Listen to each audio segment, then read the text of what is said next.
once I managed to beat him, and it helped me win the Swiss championships against some other pro players, even though at the end it was like clearly wasn't the best. But I gained this position here. Now, let's have a look. First of all, look at my pieces. Boom, boom. All of my pieces look very nicely positioned. They're all very, very active. They've flown into the structure. My opponent's pieces are all quite passive, and threat level is quite high. It's not time to maneuver. It's all about pieces here and attacking. My opponent goes G4. I'm going to ask you to pause a minute because this is a critical situation. Victor's played G4, and Victor was so slippery, such a brilliant player. If you did not grab your opportunity against it, you'll lose the game. I did this a couple of times against him. It's the same here. So what should you play here? Now, I'm not going to take the first move now. I want you to think what you would do. So if you need to assess the position a bit first, look at all the pieces, do look at the pawns, look at the threats, look at ideas to create threats. When the threat level is high, you need to look at how to create threats, and you need to look at the checks and the captures. The threat level is so high, just look at the most important things, the most awesome things. Do that now, and hopefully you'll find the right move in this position. So get ready to pause.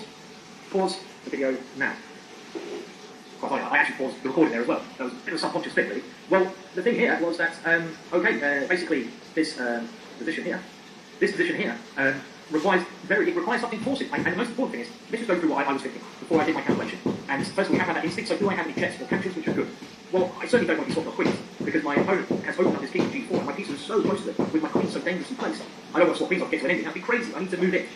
The next thing, can I take an F2? No, that doesn't help because that bishop is better than his knight. It allows his queen just to take back. It comes towards. No, that bishop's not good. Okay, now, my last resource I think is move my bishop, but my first instinct was creating threats. So my first instinct here was to try and get my queen, knight, and rook into his king. So I came up with an idea of queen to F1, and now I didn't have to look at anything. So do realise I haven't learned. I've saved a lot of time here because I haven't bothered looking at moving my bishop on F5. I haven't bothered looking at anything else. I saw an idea. My idea was, well, if I free up the E1 square, I can have my knight or my rook coming there. So now all I did before playing this move, queen F1, I had to calculate. The only move I'm worried about here is clearly if he takes my bishop. And I wasn't worried about that. I had a quick look at other possibilities here. I didn't see any others, so I played this move. But what I calculated is, well, before takes F5, I want to create my threat. Create a threat. What threat is the biggest threat here? You can see it.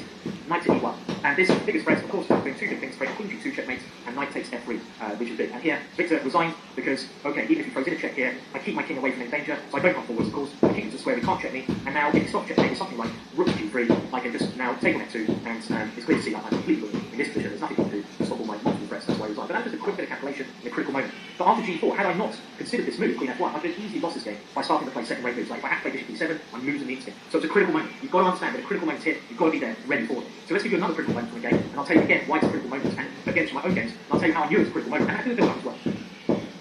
Well, we come to another game of mine against another legend of the game.